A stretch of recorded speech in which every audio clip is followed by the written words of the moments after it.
고린도전서 15장 29절부터 34절까지 말씀을 가지고 나늘 날마다 죽노라 라는 제목으로 함께 말씀을 나누겠습니다. 우리 옆 사람과 인사하겠습니다. 잘 오셨습니다. 뒤에도 보시고 다시 한번요. 잘 오셨습니다. 그리고 또 이렇게 인사해 보겠습니다. 오늘 말씀 좀 어렵지만 은혜 받으시기 바랍니다. 어려울 수도 있고 안 어려울 수도 있는데 잘 들으시면은 은혜가 되시는 시간이 되는 줄 믿으시기 바랍니다. 우리는 고린도전서를 함께 계속 보고 있습니다. 오늘은 고린도전서 15장에 이 부활에 대한, 그리고 또 예수님이 보여주신 그 부활에 대한 이야기를 하고 있습니다. 그리고 말씀에 대한 배경은 우리가 계속해서 보았던 것 같이 초기 기독교의 배경을 가지고 있기 때문에 여러 가지 문제점들이 그동안의 교회 안에 있었음을 우리가 말씀을 통해서 살펴보았습니다.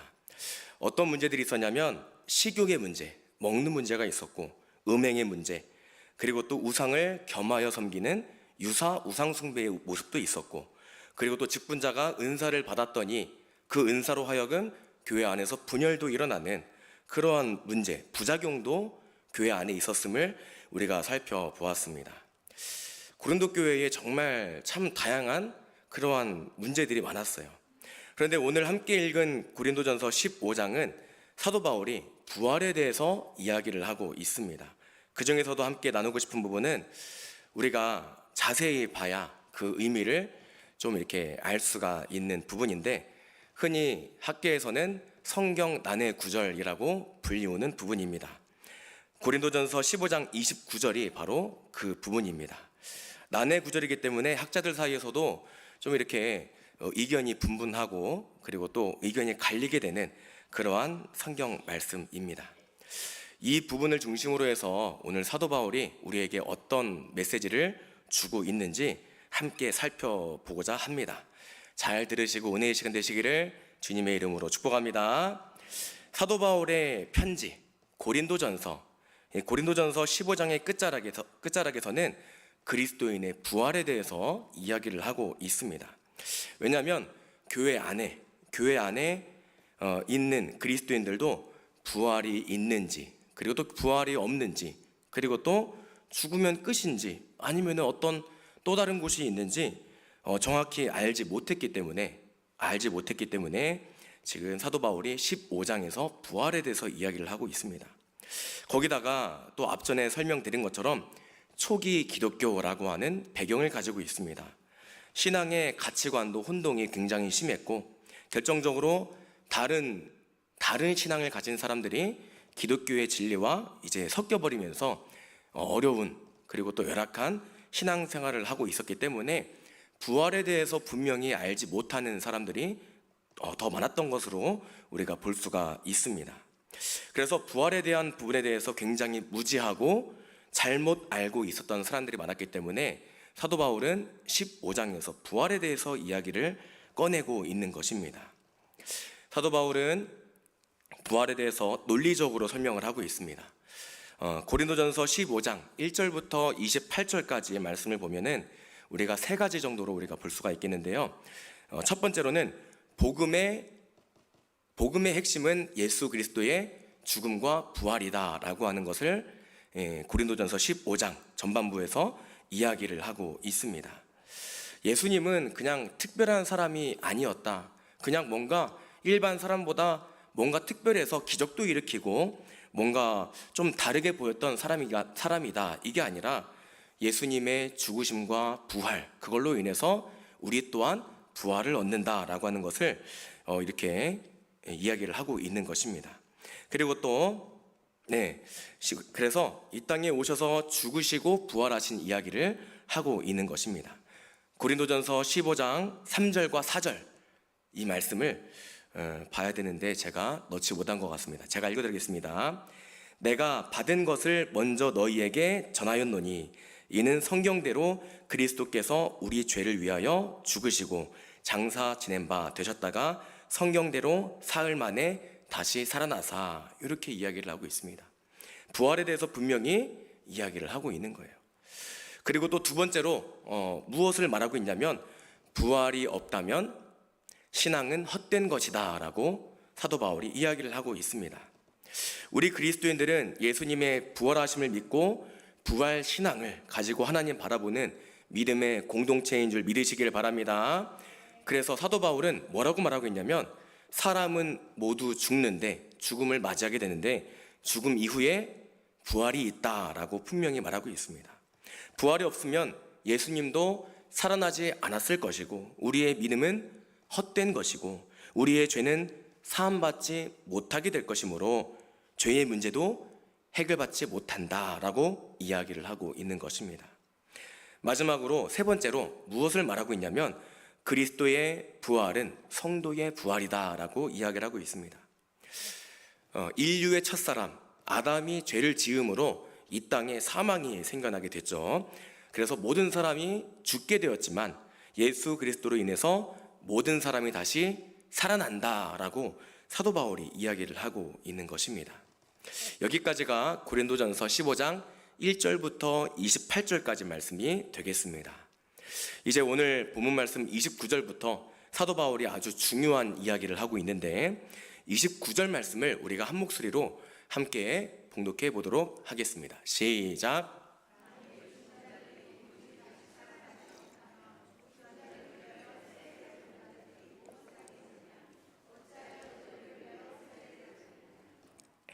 당시 초기 교회의 그리스도인들의 신앙과는 우리가 앞서 말한 것처럼 정말 열악하고 어려웠습니다. 다른 우상신을 섬기면서 하나님을 바라보기도 하고, 제물로 드려지는 음식을 먹기도 하고, 그리고 또 성령의 은사를 받아서 분열을 일으키는 여러 가지 어려움들이 있었습니다. 그리고 각종 사상이 교회 안에 들어와서 급기야 어떤 일이 생겨나게 되냐면, 오늘 이미 죽은 자들을 대신해서 세례를 받는 그러한 신앙관이 생겼다라고 하는 것입니다. 여러분, 이해가 되십니까? 죽은 사람을 대신해서 세례를 대신 받는다. 자, 사랑하는 여러분, 이게 가능할까요? 불가능할까요? 처음 들어보셨나요? 대리세례. 이것은 불가능한 일입니다. 그런데 당시 고린도 교회에 이런 생각이 있었던 이유는, 이런 신앙관이 있었던 이유는 당시 문화적으로 그리고 또 종교적 배경의 영향이 있었겠지만은 가장 크게는 이러한 일들이 있었기 때문입니다. 부활에 참여하려면, 부활하기 위해서는 세례가 필수적이다. 왜냐하면 당시 교회는 계속 말하고 있는 것처럼 초기 기독교였기 때문에 교리도 여러 가지 중심이 잡혀져 있지 않았던 혼란스러운 시기였기 때문에 그렇습니다. 그리고 또 결정적으로 예수님이 이 땅에 오셔서 천국 복음을 전하실 때마다 어떤 말씀을 하셨냐면, 이 세례에 대해서 빠뜨리지 않고 계속해서 말씀하셨기 때문에 그렇습니다. 사도행전 2장 38절 말씀을 함께 보도록 하겠습니다. 사도행전 2장 38절에 제가 읽어드리겠습니다. 베드로가 이르되 너희가 회개하여 각각 예수 그리스도의 이름으로 세례를 받고 죄사함을 받으라. 그리하면 성령의 선물을 받으리니, 이렇게 기록이 되어 있습니다. 그래서 사람들은 세례를 반드시 받아야지만이 구원을 받는다라고 인지를 하게 된 것입니다. 또 로마서 6장 3절과 4절 말씀도 함께 보도록 하겠습니다. 무릇 그리스도 예수와 합하여 세례를 받은 우리는 그의 죽으심과 합하여 세례를 받은 줄을 알지 못하느냐. 그러므로 우리가 그의 죽으심과 합하여 세례를 받음으로 그와 함께 장사되었나니, 이는 아버지의 영광으로 말미암아 그리스도를 죽은 자 가운데서 살리심과 같이 우리로 또한 새 생명 가운데에서 행하게 하려 함이라. 아멘.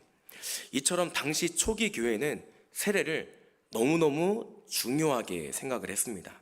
왜냐하면 예수님이 직접 말씀을 하셨기 때문에 그렇습니다. 마태복음 28장 19절 우리에게 주시는 지상명령도 우리가 함께 보면은 어떤 것을 중요시 여기고 있는지 우리가 알 수 있습니다. 함께 보겠습니다. 그러므로 너희는 가서 모든 민족을 제자로 삼아 아버지와 아들과 성령의 이름으로 세례를 베풀고, 세례를 베풀라고 이렇게 이야기를 하고 있습니다. 예수님도 이렇게 말씀하셨고, 그리고 또 제자들도 전하는 족족 세례를 강조하여 세례를 주었습니다. 세례를 그저 의식이 아닌 예수님을 믿는 사람이라면 반드시 행해야만 하는 그런 명령으로 이제 받아들이는 그러한 시기였던 것입니다. 이제 초기 그리스도인들이 왜 세례를 이렇게 중요하게 여겼는지 이해가 되셨을 것이다 생각이 듭니다. 그렇다면 우리는 또 생각을 해보아야 됩니다. 왜 죽은 사람을 대신해서 세례를 받는 그러한 신앙이 생겼던 것일까?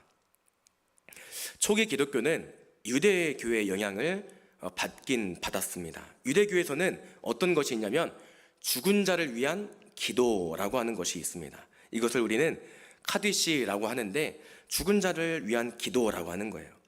죽은 자의 영혼을 위해서 드리는 기도라기보다는 하나님을 높이고 찬양하고 하나님이 우리 모든 인생을 주관하시는 분이다라고 하는 고백이 담겨져 있는 기도문입니다.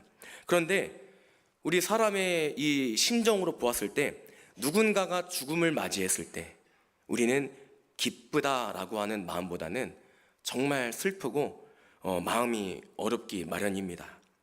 그리고 또 사랑하는 가족이 생각만 해도 너무 슬프고 너무 아픈데 사랑하는 우리 가족 그리고 또 우리 형제 자매 그리고 또 우리 자녀가 이러한 죽음을 맞이하게 된다고 하면은 그 고통은 이루 말할 수 없을 정도로 너무너무 크고 슬픈 일일 것입니다. 그러다 보니까 사람들의 생각에 어떤 생각이 들기 시작했냐면 사랑하는 내 부모님, 사랑하는 내 형제 자매 그리고 또 내가 애정하고 너무너무 좋아하는 그 사람을 향해서 내가 뭘 할 수 있을까? 내가 뭘 할 수 있을까? 내가 돌아가신 형제 자매, 애정하는 사람을 위해서 뭔가 할 수 있다라면 내가 뭘 할 수 있을까라고 하는 생각을 갖게 된 겁니다. 그때 해줄 수 있는 게 뭐가 있을까요? 아무것도 없어요. 이미 돌아가신 분을 위해서는 우리가 해줄 수 있는 게 아무것도 없습니다. 이러한 감정적 동기가 생겨나게 되면서 사람들의 마음에는 이 사람을 위해서 내가 해줄 수 있는 것, 대리세례라고 하는 잘못된 실천으로 이어지게 된 것입니다. 그래서 고린도전서 15장 29절의 말씀에 근거하여 고린도 교회 안에는 이러한 신앙의 모양이 좀 이렇게 있었던 것으로 우리가 볼 수가 있습니다. 내가 죽은 자를 위해서 세례를 대신 받으면 그 사람이 부활에 참여할 수 있고 그리고 또 구원을 받을 수 있을 것이다 라고 생각을 했기 때문입니다. 사랑하는 여러분, 이것이 맞습니까? 모르겠습니까? 헷갈립니까? 처음 들어옵니까? 이것은 분명히 틀립니다. 세례는 대신 받아줄 수가 없고 이미 돌아가신 분을 위해서 대신 받을 수도 없습니다. 다시 말해서 구원의 문제는 지극히 개인적인 일이고 누군가를 대신해서 내가 대신 믿어줌으로 대신 예수님께 고백해줌으로써 구원을 받아줄 수 있는 그러한 개념이 아니다라고 하는 것입니다. 이 사실을 꼭 기억하시길 바랍니다. 그래서 우리는 내가 소중히 여기는 믿음의 가족과 그리고 또 가정과 사람들에게 복음을 반드시 전해야 되는 것입니다. 사랑하는 가족을 위해서 전도를 해야 되고 복음을 전해야 되는 것입니다. 사랑하는 남편을 위해서, 사랑하는 가족을 위해서, 그리고 또 사랑하는 우리 자녀들을 위해서 반드시 복음을 전해야 되는 것입니다. 이 부분은 우리 그리스도인들의 평생 사명, 죽을 때까지 사명, 무조건 사명, 예외가 없이 모두에게 주어진 하나님의 지상 명령인 줄 믿으시기를 바랍니다. 그래서 우리는 가족을 위해서, 자녀를 위해서 끝까지 전도를 하고 복음을 전해야 되는 것입니다. 그래서 우리 성도님들에게 권면의 말씀을 드리겠습니다. 가족의 영혼 구원을 위해서 내가 애정하는 그 사람을 위해서 힘쓰시고 기도하시고 복음을 전하시기를 주님의 이름으로 축원합니다. 죽은 자의 세례를 대신 받아줄 수가 없습니다. 하나님이 주시는 보편적인 은혜, 예수님을 믿지 않아도 그리고 또 예수님을 믿는 사람 모두에게 후히 주시는 보편적인 은혜는 있지만 세례의 유무가 구원을 결정짓는 것은 아닙니다. 이러한 잘못된 그리고 또 세례를 대신 받는 것도 이치에 맞지가 않습니다. 이러한 잘못된 신앙관이 지금 고린도 교회에 있었다라고 하는 것입니다. 그런데 29절을 다시 한번 우리가 보면은 사도 바울이 하는 말인데 뉘앙스가 조금 이상합니다. 우리 29절 말씀을 다시 한번 볼까요? 함께 말씀을 한 목소리로 봉독하겠습니다. 시작.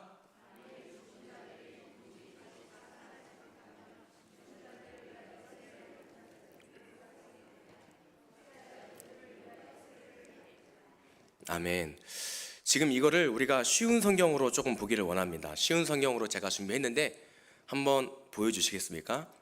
글씨가 좀 작아서 우리가 좀 보기 어려운데 하얀색 글씨는 쉬운 성경으로 된 고린도전서 15장 29절의 말씀이고 노란색 부분은 그것을 제가 한눈에 보이게 그 위에 흰 색깔 말씀을 줄여놓은 겁니다. 그래서 죽은 자들이 다시 살아나는 일이 없다면 이것은 한 줄로 부활이 없다면 이라고 볼 수가 있습니다. 부활이 없다면 부활이 없는데 왜 대리 세례를 받습니까? 죽은 자들을 위해 대리로 세례를 받는 사람들은 왜 세례를 받습니까? 이 말이 되는 거예요. 그 밑에 두 줄도 보시면요, 부활이 없다면 왜 대리 세례를 받습니까? 지금 사도 바울이 이렇게 역설적으로 묻고 있는 것입니다.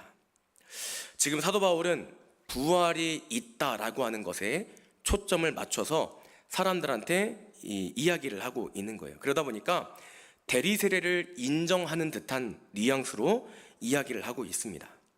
사도 바울은 대리 세례를 인정해서 지금 이렇게 이야기를 하고 있는 게 아니라 그 사람들이 믿고 바라보고 있는 그 신앙을 설명해주고 가르쳐주기 위해서, 처음부터 그것이 틀렸다, 그것이 잘못됐다, 너네 그거 잘못된 믿음이다라고 분명히 말할 수도 있겠지만 사도 바울은 질책과 책망보다는 지금 그보다 더 중요한 부활에 대해서 가르쳐주고 있다라고 하는 것입니다. 이것이 사도 바울이 고린도 교회의 성도들에게 가르치는 교수법, 가르침의 방식인 것입니다. 저는 사도 바울이 이렇게 이야기를 하는 것을 보고 떠오르는 사람이 있었습니다. 누굴까요? 당연히 모르시겠죠. 그게 누구냐면 바로 예수 그리스도입니다. 예수님은 성자로서 하나님의 우편에 계신 하나님의 아들이신데 인간의 육을 입고 이 땅에 오지 않으셔도 되는데, 근데 굳이 예수님은 이 땅에 사람의 육을 입고 이 땅에 오셨어요. 하나님의 아들이 사람이 되신 사건은 죄를 지은 사람들더러 너네 틀렸다, 너네 그거 틀렸어, 백날 그렇게 율법만 지켜봐야 아무런 소용없다, 이렇게 질책하고 책망하는 말씀이 아닙니다. 너네 그렇게 믿어봐야 결국에는 사망이야, 끝이야, 그게.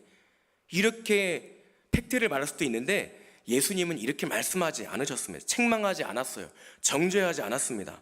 그럼 예수님은 이 땅에 오셔서 뭐라고 말씀하셨냐면, 어떻게 가르쳐 주셨냐면, 주 예수를 믿으라, 그리하면 너와 내 집이 구원을 얻으리라 라고 말씀을 하셨습니다. 정죄가 아니라 예수님을 믿는 것이 더 중요하다라고 하는 것으로 가르쳐 주신 거예요. 사도 바울도 정죄하지 않았습니다. 사도 바울도 정죄하지 않았고, 너네 지금 세례를 대신 받는다고 했냐?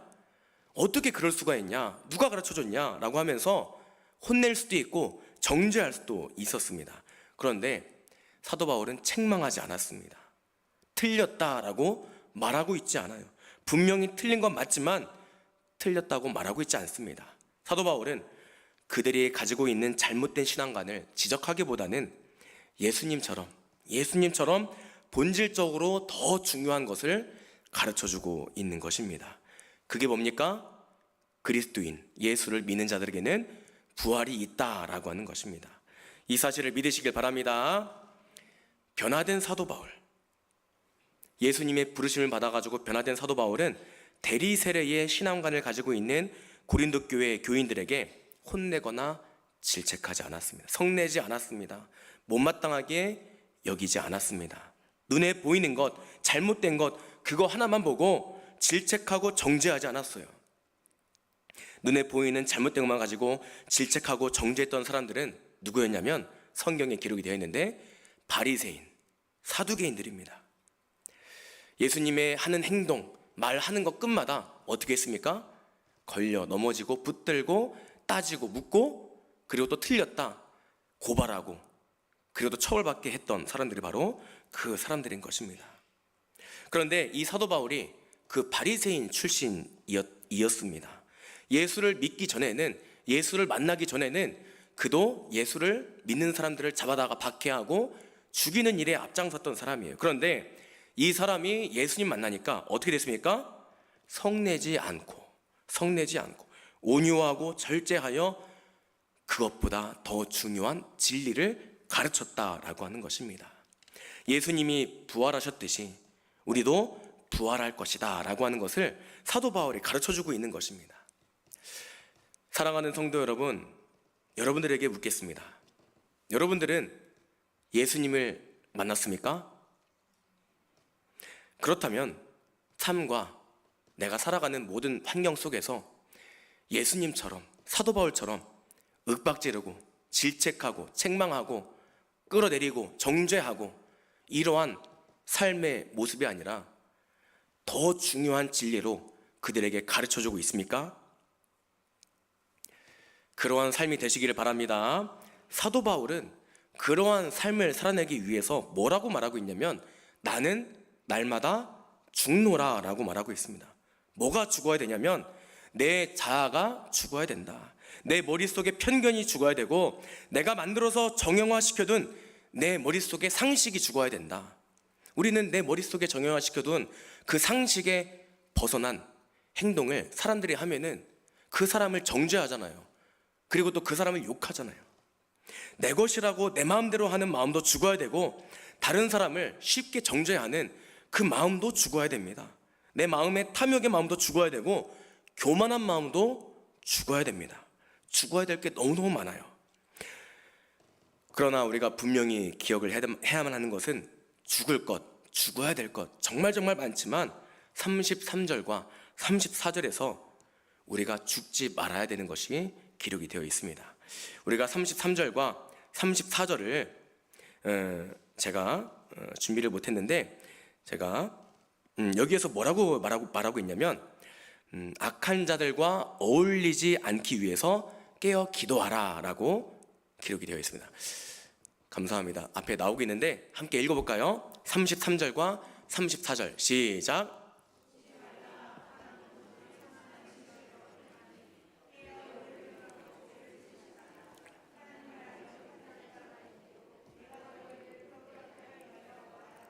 아멘. 이게 이렇게 막 알아듣기 어렵게 되어 있는데, 이게 무슨 말이냐면요, 악한 자들과 어울리지 않기 위해서 너희 깨어서 기도해라 라고 하는 것입니다. 이 말씀을 꼭 기억하셔서 사도 바울과 같이 은혜를 구하시고 결단하셔서 내 안에 없어져야 되는 것, 편견, 자아, 욕심, 교만, 정죄 이런 것들이 완전히 죽음으로 날마다 죽노라 라고 하는 그런 믿음의 삶을 사시기를 주님의 이름으로 축복합니다. 사도행전 15장 30절부터 32절까지의 말씀, 너무너무 중요한 말씀이 기록되어 있는데, 함께 이 말씀도 우리가 함께 봉독해 보도록 하겠습니다. 시작. 또 어찌하여 우리가 언제나 위험을 무릅쓰리요. 형제들아, 내가 그리스도 예수 우리 주 안에서 가진 나는 날마다 죽노라. 내가 사람의 방법으로 에베소에서 맹수와 더불어 싸웠다면 내게 무슨 유익이 있으리요. 죽은 자가 다시 살아나지 못한다면 내일 죽을 터이니 먹고 마시자 하리라. 아멘. 사도 바울은 예수님의 부활을 믿고 모든 성도도 부활할 것임을 믿기 때문에 이 땅에서 위험을 무릅쓰고 예수를 전한 거예요. 그래서 매일매일 죽음을 각오하고 예수를 전한 이유는 부활이 있기 때문이다 라고 이야기를 하고 있습니다. 예수님이 부활하신 것처럼 우리도 부활할 것임을 분명히 믿었기 때문에 복음을 그렇게 목숨 걸고 전했던 거예요. 그래서 사도 바울이 한 말 중에 정말 마음에 와닿는 그 한마디, 나는 날마다 죽노라. 이 땅에서의 유익을 구하지 않고 오직 예수 이름만 전하기 위해서 그 어떤 위험도 무릅쓰고 나아간다는 사도 바울의 신앙 고백이 이 단어에 다 고스란히 녹여져 있는 것입니다. 그래서 사도 바울이 33절과 34절 아까 함께 읽었는데 여기에서도 이렇게 말하고 있는 거예요. 속지 말라. 악한 동무들은 선한 행실을 더럽히나니 깨어 의를 행하고 죄를 짓지 말라. 하나님을 알지 못하는 자가 있기로 내가 너희를 부끄럽게 하기 위하여 말하노라. 이 부분이 우리에게 주시는 권면의 말씀, 최종적인 권면의 말씀입니다. 사람은 누구와 함께 있느냐, 이게 너무너무 중요합니다. 왜냐하면 그것이 옮겨 붙기 때문에 그렇습니다. 성령 충만한 사람 곁에 있으면은 따라 기도하게 되고, 따라 예배하게 되고, 따라서 하나님 바라보게 되면서 은혜도 받고 결국에는 성령 충만해집니다. 그런데 거꾸로 미지근하여 세상과의 삶이 일치가 되지 아니하고 세상에서는 막 이렇게 본이 되지 못하는 그러한 모습을 사는 사람이라면, 그 사람 곁에 내가 있다라면 나도 그렇게 영향을 받게 되고 나도 그런 삶을 살게 됩니다. 더 나아가서 고린도 교회에 혼란을 주었던 이 사람들, 아까 전에 잘못된 신앙관, 대리세례라고 하는 것이 있다고 했죠. 이 사람들은 부활이 없다고 주장하는 사람들이나 잘못된 진리를 전파하는 사람들과 어울리면 그들과 똑같이 된다라고 하는 사도 바울이 지금 논리적으로 이야기를 하고 있으면서 결론적으로 어떻게 하라라고 말하고 있냐면 그런 자들과 어울리지 말아라라고 이야기를 하고 있는 것입니다. 그런데 우리가 세상 살아가다 보면 내가 저 사람하고는 안 어울려야지라고 생각을 한다고 해서 그게 그렇게 되나요?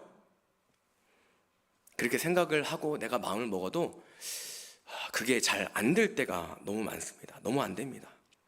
그래서 사도 바울은 추가적으로 어떤 말을 하고 있냐면 그거 잘 안 되는 거니까 깨어 기도하라. 너네 깨어서 기도해야 된다. 분별해야 된다. 깨어서 기도해라 라고 말하고 있는 것입니다. 사랑하는 여러분, 말씀을 정리합니다. 고린도 교회에 대리세례라고 하는 것이 그러한 잘못된 신앙이 있었음을 우리는 말씀을 통해서 알 수가 있었습니다. 사도 바울은 오히려 그들에게 정죄하지 않았어요. 그들을 책망하지 않았습니다. 오히려 더 중요한 기독교의 근본 진리, 부활이 있으니 예수를 믿으라 라고 가르쳐 주었습니다. 부활이 없다고 말하는 사람들에게 부활 소망을 가르쳐 준 거예요. 사도 바울은 부활을 설명하기 위해서 자기가 어떻게 살았는지, 내가 왜 이토록 매를 맞으면서 고난당하면서 예수를 전했는지 사도 바울은 자기의 이 신앙 고백을 통해서 사람들한테 알려주고 있습니다. 어떻게 살았다고 합니까? 나는 날마다 죽노라 라고 말합니다.